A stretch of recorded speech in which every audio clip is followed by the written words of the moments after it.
a warm welcome to all the parents here, and I feel really privileged to be here on board and share some useful tips for English grammar. I have been teaching English since 2000, Jyoti ma'am and I. We have our own institute called Gramophone, and we are into English creative writing and grammar. We utilize interactive exercises, worksheets, and make the language, the journey of learning English language as interesting as we can. So now we come to the next slide.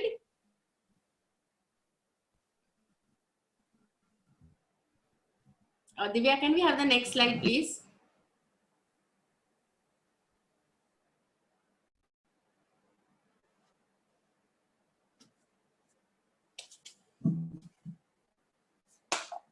Tejal? Tejal, miss, can you tell Divya to please? So the image says it all. Grammar is the pole you grab to get your thoughts up on their feet and walking. So as Tejal ma'am has given a deep insight of how we can enhance the vocabulary, how we can make the vocabulary stand out and capture the reader's attention, definitely it is. But finally, so these beautiful words, the ornamental words that you use, they definitely decorate your language. They make your language look very ornamental, flowery. But finally, they add flavor to your language. But finally, it's the technical skill that adds the, it's the soul of the language. I would say the grammar part is the soul of the language.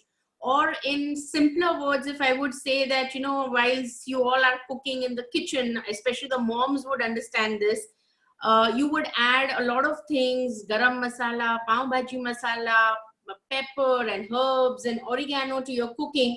But finally, it's the salt that, if the salt is missing, your food won't taste good.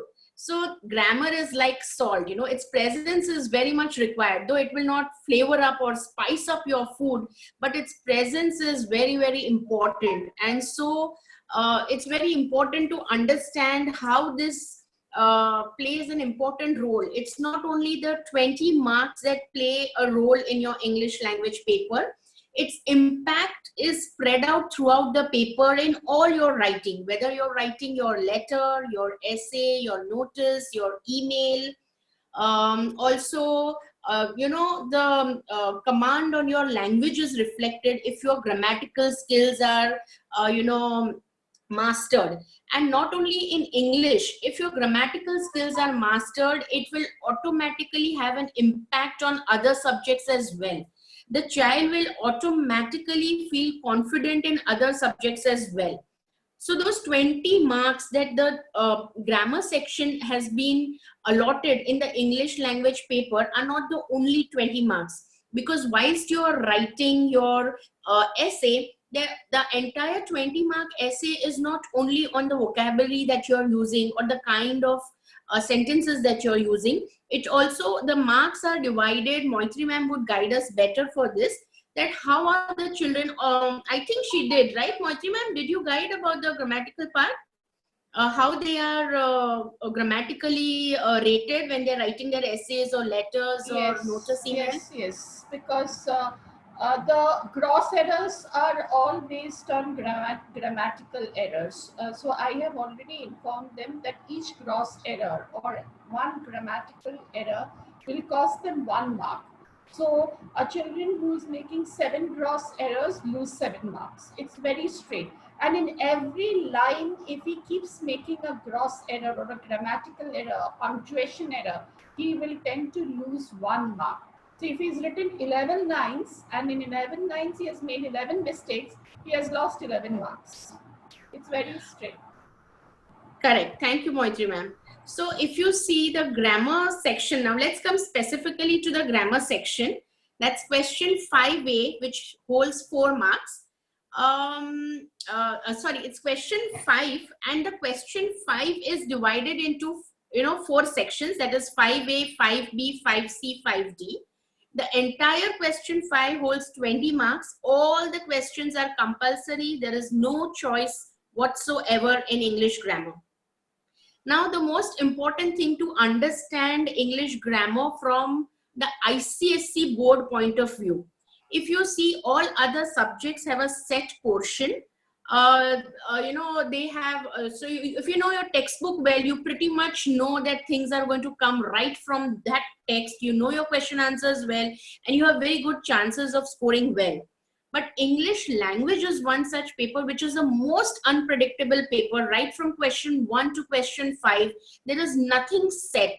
You do not know which essays you're going to be asked, which letters you're going to be asked, what kind of notice email is going to come, what kind of comprehension. So it's a pretty unpredictable paper. Even the grammar, although the questions are fixed, I mean, you have question 5A, which is dedicated fill in the blank question. You have question 5B, which is join the sentences. You have question 5C again, which is preposition related. So the question pattern is set, but yet anything under the sun can be asked. And the ICSE board expects to, they have raised a very high bar for the students, where they expect the child to know everything that the child have learned throughout their school life. So they are testing the child for the entire knowledge that the child has gained right from standard 5 or probably from standard 1 to standard 10.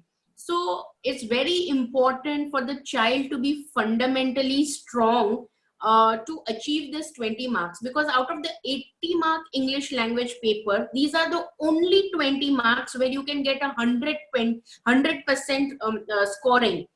You may not get full marks in your essay or in your comprehension, but definitely in the grammar section, it is achievable. It's the most scoring part, and that's why it is important to capitalize on this, because it will automatically pull off the pressure of scoring well in the remaining 60 marks.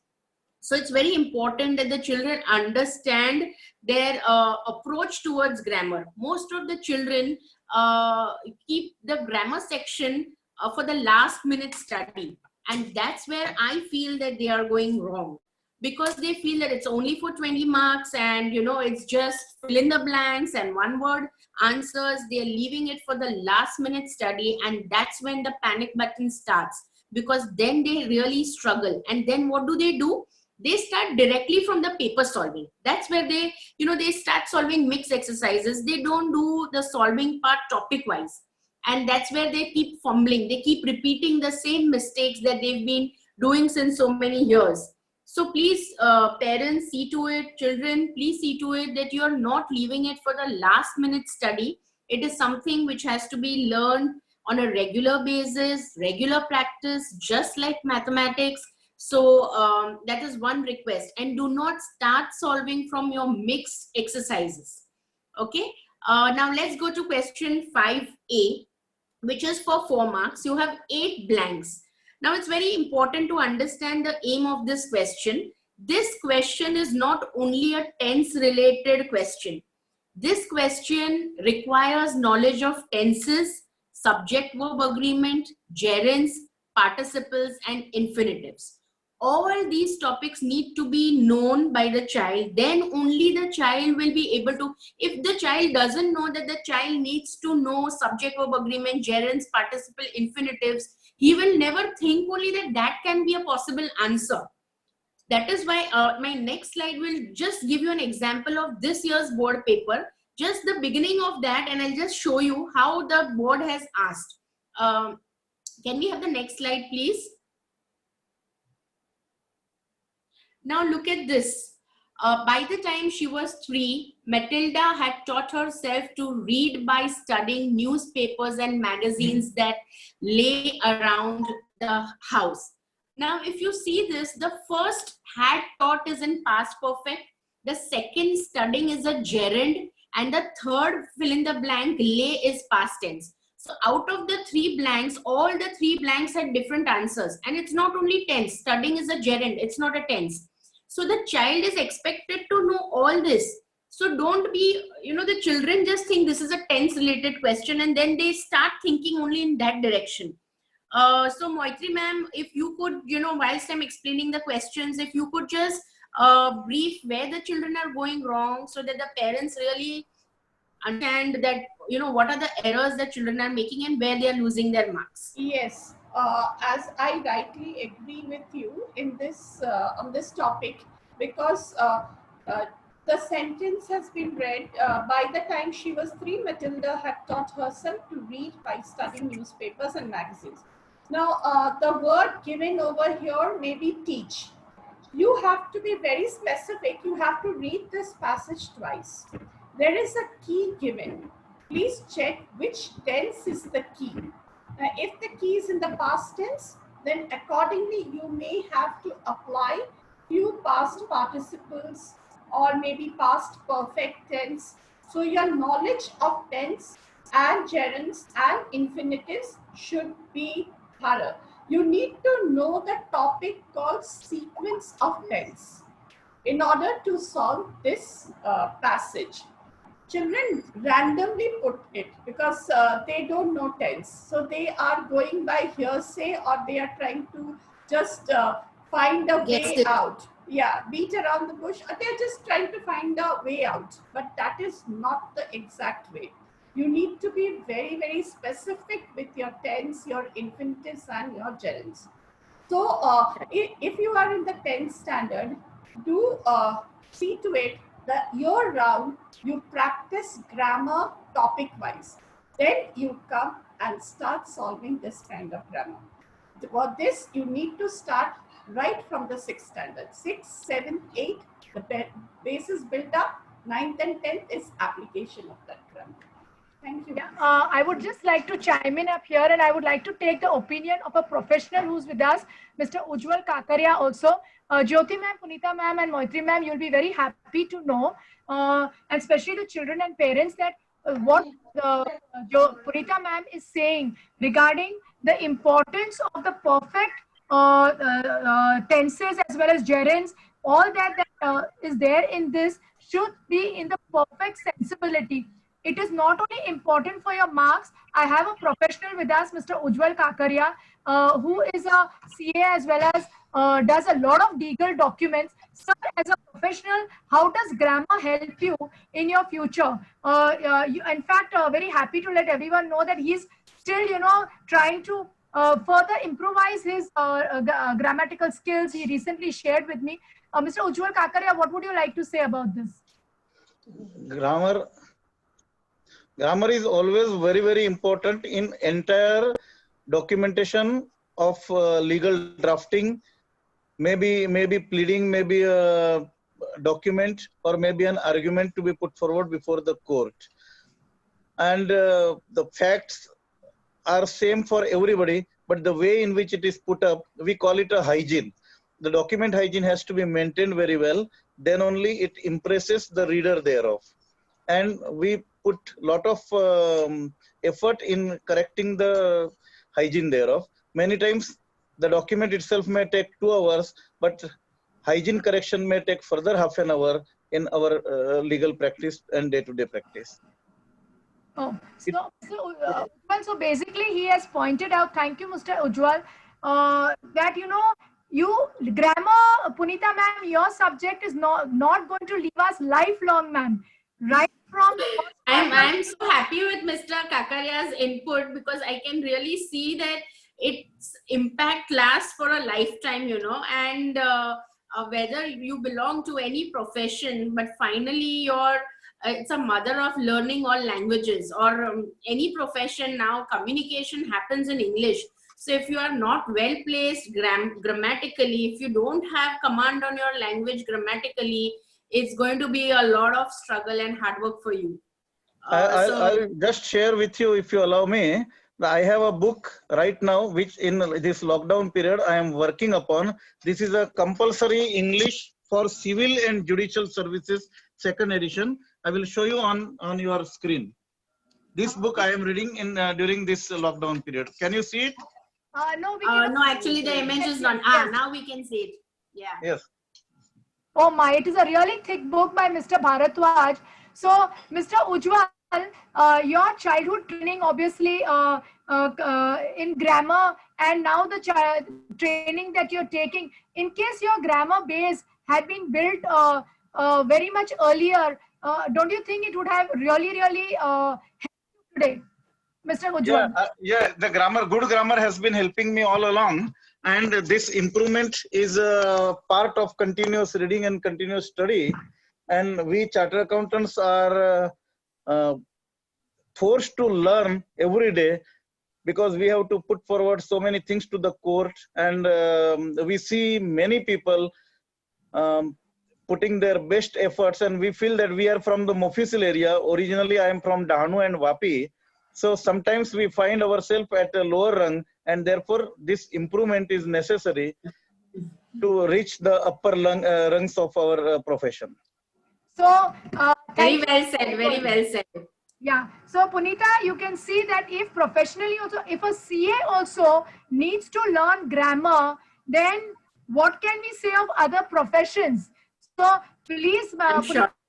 ma'am, please help us out up here and explain exactly how the children per question need to improve, as you rightly said, on per topic. Instead of solving mixed answers, first they need to specialize topic and then take the mixed answers. Please continue, ma'am. Thank you, Tejal. Thank you, Mr. Kakaria. So now we go to the next question. So this is question 5A on tenses. Now we go to the next question. Can we have the next slide? Now this is question 5B. Again, we have it for 4 marks. We have 8 blanks and it requires the knowledge of prepositions. Now prepositions is something children start learning from grade 1 and it goes on building its complexity by the time it reaches grade 10. Something that has been started since grade 1, and yet over the years, whenever I ask children where they are struggling in the 9th grade and the 10th grade, this is one standard answer that I get from the children, that prepositions is worrisome. So something which is they have started from grade 1, why is it so worrisome for them? Because prepositions has a very broad spectrum. When this question is asked, the ICSE board expects the children to know prepositions of place, position, movement, time, reason, cause, manner, agent, phrasal verbs, words which are followed by particular prepositions, which could be noun plus prepositions, adjectives plus prepositions. So a huge amount of knowledge is required in this just one topic. And as I said earlier, that all these questions of grammar are compulsory. There is nothing as an option. There is no half right, there is no half wrong. The English ICSE board expects the child to know the English language very, very well. So they are not lenient as far as English is concerned. For other subjects, they may ignore a bit of here and there if you're making spelling mistakes or punctuation, but not in English language, because they really raise the bar, the portion that they have kept. I'm sure all the children will agree, all the parents will agree with me, that the portion of English language or English literature is very, very widely spread out compared to other curriculums. Any of the moms would like to, share how do they feel regarding the ICSE portion? Do you agree that? I have unmuted Tanishka's mom. Tanishka's mom, you've been listening very attentively, ma'am. Punita ma'am is bring out the intricacies. If you could just share that, how does your child prepare for grammar, and where is Punita ma'am showing you the right direction? Well, it was very helpful when she showed us the kind of the topics especially that are going to be asked in ICSE board exam. So it is much more easier. Now it will be easier to, help her learn and prepare her for the exams, probably for the ICSE. Currently, she is going to the 8th standard. So it is a kind of, a very ambiguous, the paper, usually when it comes to language, it is a very ambiguous subject. So, but obviously these points that you all have given us will definitely help me in helping my child to prepare her for any English language, especially when it comes to the letter writing.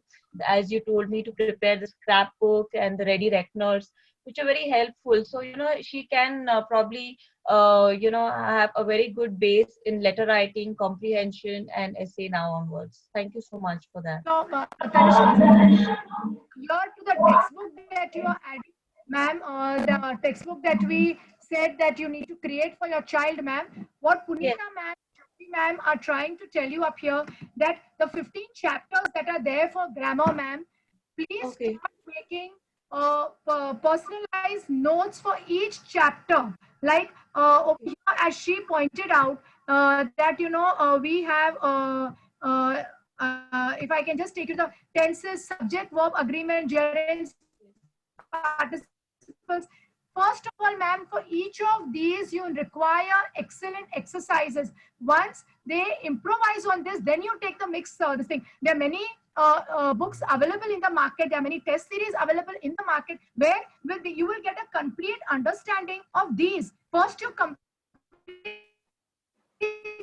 that and then take the mixed exercises. Could you suggest? Am I telling the right thing, Punita ma'am? Yes, absolutely, Punita, ma'am? Tejal. Yes, absolutely, Tejal. So it's like a journey. The learning of a language is like a journey. So, if you buy a new car, you don't start driving out the next day. You first enroll yourself to a driving school. You understand all the rules and regulations so that you don't, fall into any kind of trouble on the road or meet up with any accident. So if you don't want to meet up with any accidents, you must know the rules of the language.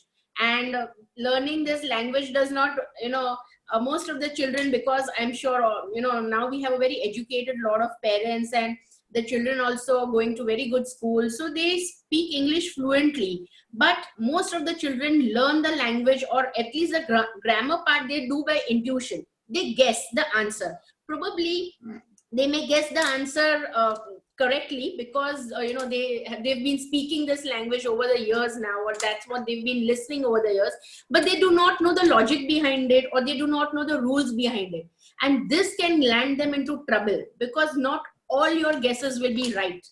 You cannot answer it on your intuition or on your guesses.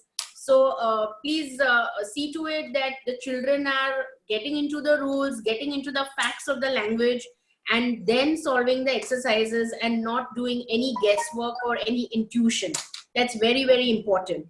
Now, I would like to go to the next slide and demonstrate what I'm trying to say over here.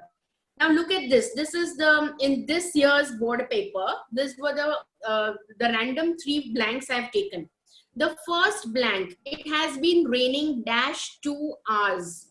Most of the children over here have written since 2 hours. Okay. Now it sounds correct to us. It sounds all right. It has been raining since 2 hours. I don't think so. It sounds, incorrect, because that's what we've been listening to since so many years. That since sounds all right. But grammatically, since is wrong over here. Here, when I'm saying 2 hours, I'm talking of the duration. And whenever I'm talking of duration, I need to use for and not since. Okay. And that's where every year there is one blank which is expecting the child to know this difference between for and since. And every year children lose their marks in this simple 3-letter word that they have to write for. They land up writing since because they don't know the difference between for and since over here. I will come back to this difference in my next slide. Let's look at the next one. She is proud and looks dash on her colleagues. So looks dash on her colleagues. What would be the correct answer? Do we have any students out here who could answer me this? Yeah, so I'm unmuting Shanta and Shantanu, can you answer this? Yeah, so she's proud and looks down on her colleagues. Looks down Please on our unmute colleagues. yourself. Very good. Yeah. Shantanu, that's the correct answer. So you see, this looks is a verb, and after looks, there could be multiple prepositions which could change the meaning of the sentence. When I say looks down on her colleagues, I'm trying to convey that she is finding her colleagues, she's finding her colleagues inferior to her. Okay, it's changing the meaning. Now, after look, there could be look after, look into, look upon, look at. There could be multiple prepositions, and for that, the children. So this kind of preposition, which is accompanied by a verb, okay, or which is preceded by a verb, these are called phrasal verbs. Okay, and that is what the ICSE board expects the children to know, all these phrasal verbs, where there can be multiple answers. If instead of this, I would give another sentence, she looked dash the window. Then the preposition would change. She looked outside the window. Okay, so the preposition would change. So every time it is conveying a different meaning. The preposition is helping the verb to convey a different meaning. And that's what I say, that the children need to know these phrasal verbs. Now let's look at the third sentence. Rahul plays football dash his grandfather. Yeah, so the answer. Sorry, Yeah. One of the parent and child has a question. Can we just take them in? It is Mr. Shantanu Mukherjee. Please go ahead. This is just a clarification on the use of for, and since. To my knowledge, for and since have two different usages. For is for a smaller duration, and since is for a longer duration. This that is is how correct. For and since is used. That is correct, but how do you decide what is longer duration, what is shorter duration? So that's what I will explain to you. If you can just hold on for a few minutes, I'll explain to you the exact difference between for and since in the next slide. Okay, I will just finish with this sentence and then come back to you, Mr. Shantanu. So Rahul plays football dash his grandfather. Here the answer would be with, and with his grandfather. So over here, with is a preposition of agent, where grandfather is the agent. So you see that children would guess the answer correctly over here, but they wouldn't know that with is over here is a preposition of agent. And that's what I'm saying, that they need to know this in-depth knowledge. That's what the board expects, because they are asking a variety in these 8 sentences. Now look at this. You wanted to know the difference between for and since. Look at this. This slide clearly explains the difference between for and since. For is used for a duration. Tejal, if you could, yeah, thanks. Here it says for 10 minutes, for 8 hours, for 5 days, for 6 months, for 3 years, for 2 centuries. So here even 2 centuries is a longer duration, and yet you are using for. So here you need to understand the difference between for and since is that for tells you how long the action is taking place. Whether it's taking place for 10 minutes, 8 hours, 3 years, or 2 centuries, but it's finally telling you how long the action is taking place. Whereas since is not telling you how long the action is taking place.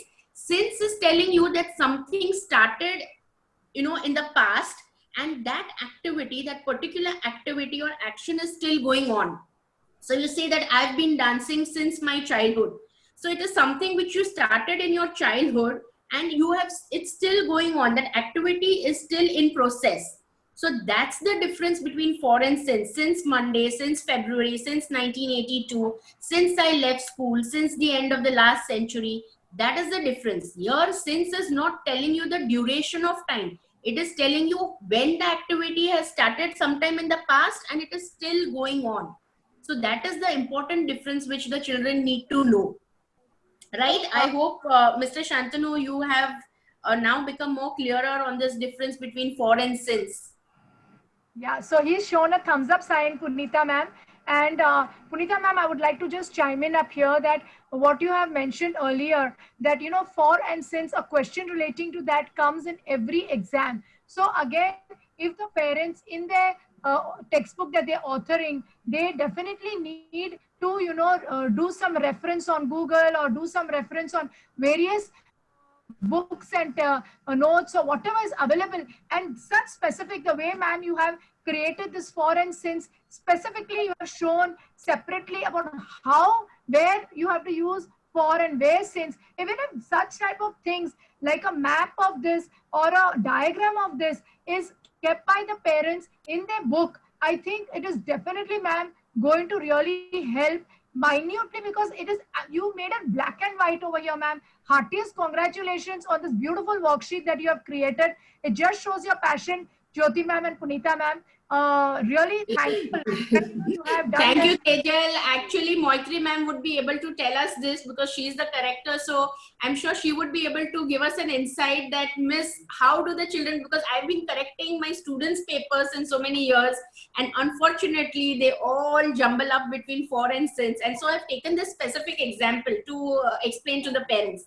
Please share your experience, Moitri ma'am. Actually, Miss, I was looking at this slide, and I felt anybody looking at this slide and reading it will imbibe it here, in their brain forever. I don't think they will ever forget this, that the precision and the clarity that this slide entails is like, it is overwhelming. So it is something very nice. I was just, when some parent asked a question, I actually took some time to read. I'm listening for first time. I started reading the slide. The clarity in the slide is awesome. So because these are for and since, something which has remained a mystery since ages for students. I mean, it cannot be clarified at one go. So it needs a lot of clarification and lot of practice. Those parents, who are reading this, you need to go back and do it. It is like that sum in mathematics which needs to be redone again and again to get you to that understanding. So please look at this slide and understand. Children need to delve into language. They need to look into grammar thoroughly, because they feel the best part is that they feel there is nothing to study before the language paper. It's a cricket session or a television session or a WhatsApp session going on. So what is there to, most of your children will say, what is there to study in language? We know everything. Unfortunately, that's not us. That's not us. Absolutely. And Moitri ma'am, if you could just increase your volume somewhere, and Mr. Mukherjee wants to chime in up here, please, Mr. Yeah. Mukherjee. Yeah, it's a wonderful slide. I just reconnected with my English lessons, and I still did make a mistake when that question was asked. I wanted to know, is this slide made by you, or it's from somewhere, some book? Or... No, it's not made up by me. I have not composed the English language, but I have over the years digested all the rules. So this is something which I found somewhere, and I wanted to illustrate this difference between for and since, and that's why I've brought it to your notice over here, because this is a repeated mistake by the students, and that's why it's not made by me. I have not composed this rule. These rules are found in the English language. No, I'm not saying about the rule. I'm saying this slide is wonderful, and it's the credit goes to the creator of the slide. Yeah, I don't know who has made it, but I just found it and I wanted to, highlight it over here, and that's what I have, done it over here. Thank you. So, Punita ma'am, here I need to explain that only, that ma'am, everything is available everywhere. I think Tanishka's mom wants to say something. You can just do after I just complete up here, that everything is available everywhere. Finally, it is about the ready reckoners that we create for our children, so that they have that ready reference for them. Each mother knows where the child is weak, and relating to that, if the mother has compiled everything, and like sheets like this, like Punita ma'am also does a lot of research for her own son, for her own students. When you bring such sheets in front of the children, definitely it will be crystal clear. Yes, Tanishka's mom. Yeah, I was just wanting to add that even I, as a parent till today, I also, found it difficult to see where for and since would be placed. So even, she has cleared my doubt also, and this has imbibed into me right now, which I'm going to imbibe in my daughter also. So thank you very So what much for happens, sharing this wonderful because slide. वो जो हम झूठ बोलते हैं वो अगर बार बार बोला ना तो झूठ सच लगने लगता है. So that is what has happened with the children, because everybody is using it wrongly, and so finally the child thinks that this is the right thing. You understanding what I'm saying? That वो Yes, झूठ yes. सच लगने लगता है. That is what is happening with the children, because they've been hearing it, over the wrong usage. They've been hearing it so many times that they do not know that it is wrong. They think it is the right usage. And Correct. that's where the rules come into picture. That's where guesses don't work. That's where intuition doesn't work. Absolutely. And so Kanishka's mom, today you will be able to explain to your child better. So, I think there is a thumbs up for you today, that you are somewhere at a higher level. Great. Okay, so I think let's go to the next slide now. Absolutely, absolutely, ma'am. We now come to question 5C, which is join sentences without using. It's a very specific instruction, parents, 4 marks, 4 sentences, and they expect the child to join sentences without using and, but, and so. Now, when this specific question is asked, children treat it as it is a conjunction question, which is again a wrong approach. This is not merely conjunctions. This does not require knowledge of merely conjunctions. It requires knowledge of conjunctions, phrases and clauses, relative pronouns or adverbs, and synthesis of sentences. Now, if the child is mentally prepared, or the child knows these concepts, then only the child can attempt these 4 sentences correctly. If the child goes with the approach that the child has to use only conjunctions to join the sentences, then the child is going to get stuck up, because all the sentences don't expect using conjunctions. You may use phrases and clauses, you may use relative pronouns, relative adverbs, or you may simply synthesize or join the 2 sentences without using any conjunction. So this is very, very important. And I had a word with Moitri ma'am the other day, and she was telling me that the children over here barely get full marks. Out of 4, children go as bad as getting 0 out of 4. Children are not able to score in this 4 sentences, merely 4 sentences that they have to do, and they are, struggling over here. Moitri ma'am, please share your experience. Yes, I totally agree with this, because there is a fallacy over here. All teachers, we teach in school that you have to use a conjunction. Now that is a fallacy. That is absolutely wrong, because as you can see, phrases, you need to get your phrases and clauses, which is generally done in the 8th standard. That needs to have lot of clarity, and it is sad, but sometimes teachers in school do tend to omit phrases and clauses because clarity is not there in their own understanding. So somewhere, I think as parents, if it is not done in school, you need to sit and do it, and you need to study and explain it to the child, how phrases and clauses can be applied. Same with relative pronouns and relative adverbs too need to be straightened, and there has to be lot of clarity in understanding relative pronouns and relative adverbs, because parents, adverbs and pronouns start right in the 4th standard, if I'm not mistaken, right from 4th, 5th, 6th, 4th, 5th standard, yes, 4th and 5th standard. So by the time you come to the 8th standard, you have mastered your pronouns and adverbs. So there, in the 9th, you need to apply. Now, synthesis of sentences, it's a very tricky topic. So it is like mathematics. You need to practice every day. You need to revise your the definition. You need to know the rules of synthesis of sentences very, very well in order to apply, because this is not a scoring section in the grammar paper. Question 5C, children get either 0 or 2. Nobody has got 4. Out of the 250 papers that I have corrected, No one has got 4 out of 4. It is either 0 or 2. Very tricky. So the next slide, let's look at the next slide, and that will give a better idea to the parents. Now in this, the key thing is, the thumb rule is that you cannot change the meaning of the sentence. That is important.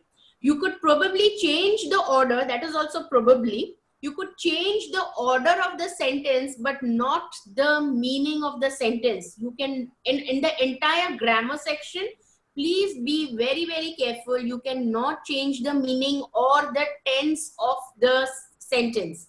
Very important. You could lose your marks if you change either the tense or the meaning. Now look at this. Rohan does not like to play cricket. He does not like to play hockey. Now there are two knots in this sentence. The first knot in the first sentence is connecting to play cricket, and the second is connecting to play hockey. What do the children do when they see two knots? They jump to the conclusion that they have to use neither nor. Now that is correct. Neither nor has to be used whenever there are two knots in the sentence, okay, in both the sentences. What do the children write? Neither does Rohan like to play cricket, nor does he like to play hockey. Now wrong, you have changed the the intention of what is being asked. Here the knot is connecting cricket and hockey, which means your neither nor also has to connect cricket and hockey. Unless you are given a specific instruction to begin your sentence with neither nor, please don't do it, because that is, the board is not giving a correct mark for this, what I just said, the answer. The board is not giving that as a correct answer. They are expecting the child to use neither nor exactly the way not has been used. So the correct answer would be Rohan neither likes to play cricket nor likes to play hockey. That is the correct answer when you're joining these sentences, and that's where the children go wrong. They know that neither nor has to be used, but they do not know how it has to be used.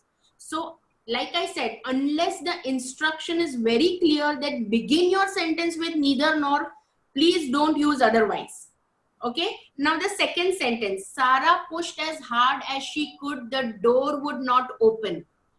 Now over here again, the children mistaken, they use the correct conjunction, but they change the sequence of events. They would say, the door would not open though Sarah pushed as hard as she could. Now, what have they done over here? They have changed the sequence of the event. What is the sequence? First, Sarah is pushing the door, and the result is, the consequence is that the door is not opening. So the consequence has to always come later. So they have changed the sequence of events, and that's where they will lose their mark. So the correct answer would be, though Sarah pushed as hard as she could, comma, the door would not open. That is the correct answer. And the board is not accepting any other answer. Correct, Moitri ma'am? Correct. Absolutely correct. Okay. Now we go to question 5C. It requires, let's call, like they are asking the entire Bible, the Ramayana or the Mahabharata of English language in this question 5C.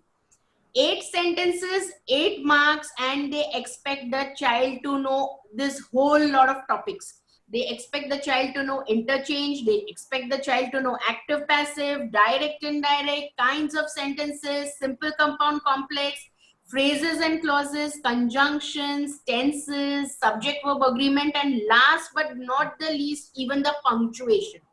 They are not excusing even the punctuation. If your child has forgotten a comma, your child has forgotten to capitalize, your child has forgotten to put an exclamation mark or a full stop or a question mark, the entire answer is considered wrong. So just for a small punctuation error, the child can lose an entire mark, and that is where, they expect the child to know every aspect of English language. And many a times, this transformation of sentence is one exercise where there are a lot of changes required. Like when the child is changing the sentence from direct to indirect, there are a whole lot of changes required. The tenses change, the pronouns change, the punctuation marks change, the signal words change.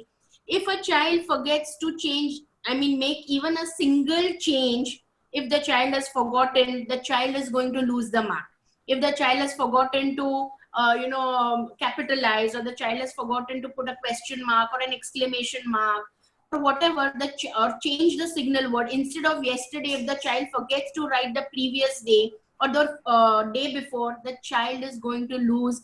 Like Moitri ma'am has said, that there are no half marks, there's a complete zero, and they do not have any leniency over here.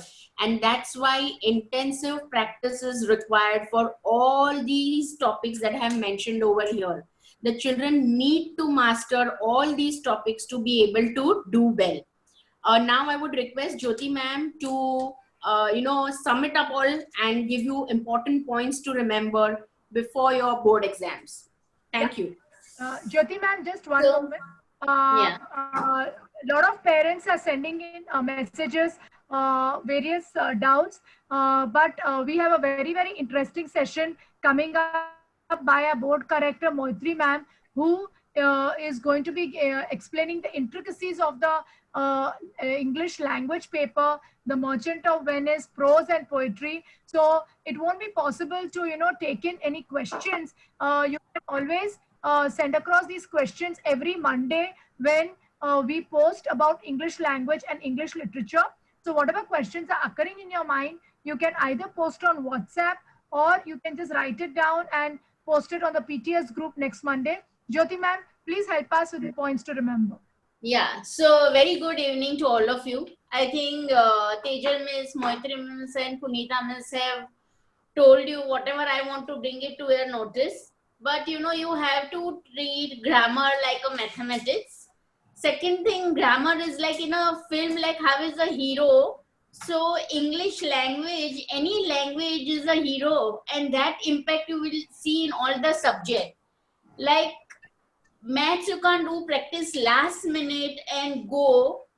Otherwise, your maths paper won't work for you because it needs a lot of practice. The same way, if you are playing any sports, okay, now tomorrow you have a race, you have not practiced, you won't able to, your endurance is very necessary to give your performance, right? The same way, grammar is a very important, the technicalities, the fundamentals are the key, and it doesn't start from 8th standard or a 9th standard. It starts from the day you start learning your languages. So from the first day, if you're technical, because it's like a building, if you're building your base, your pillar is not there, your base is not strong, your building is not going to withhold or stay along for a long period of time. So that's what I would like to bring it to your notice. So very important point, I would like you to note it down or just keep in your mind that first, whenever you are doing a grammar paper, you are solving a paper, read this question, register the information available in this question. You have to, what they are trying to ask you. Remember the rules and apply with the appropriate punctuation. As Punita Miss has explained you how you can go wrong. Then there should be no contraction around, like isn't, don't. These are not allowed. Then syntax and meaning, the tense of the sentence should not change. That is a very important thing. So children, so many times they are not clear with the tenses and they go wrong. Maitri Mims, what do you say about it? Very, very important, because the punctuation error in punctuation is called as a gross error. So that entails loss of 1 mark. So punctuations have to be perfect. You need to know, at least you may not be so well versed in your comma, but you need to know your full stop, where to apply your full stop, and your question mark and your exclamation mark. I have read essays where children have written 12 lines without putting a full stop. And they have joined all 12 lines using commas. And let me tell you, they do it. So that... Divya Miss, next slide, please.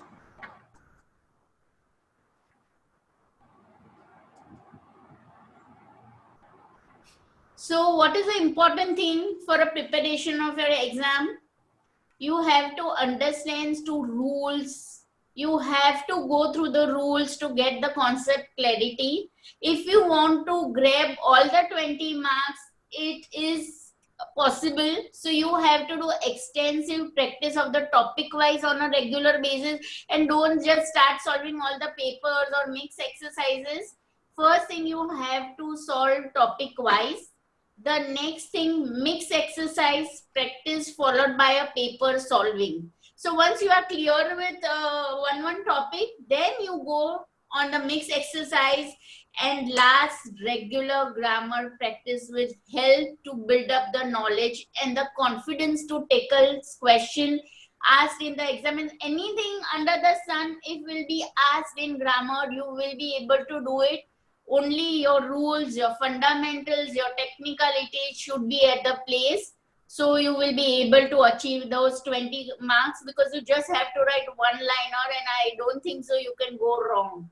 So this is the most important tips I wanted to give.